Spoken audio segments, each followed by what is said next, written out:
An Hubert geht's hübsch Nas eine, wenn er seine halbseidenen Geschäfterl mit seinem Wirtshaus in Costa Rica.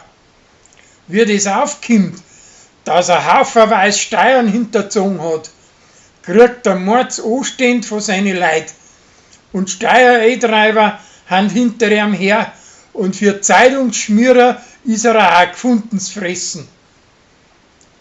Die Uri bildet ihrer Apps drauf ein, dass ihr ein alter preußischer Schulfreund recht schön tut.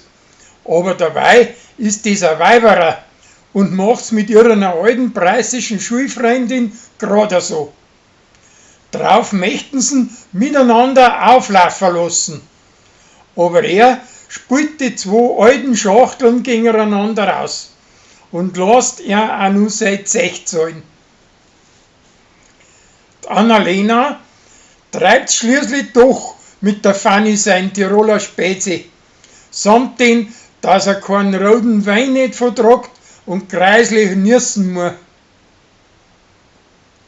Weil ein Roland seine Mutter auf Besuch kommen möchte, stellt er die große Blärmevasen auf, wo er von ihrer geschenkt gekriegt hat.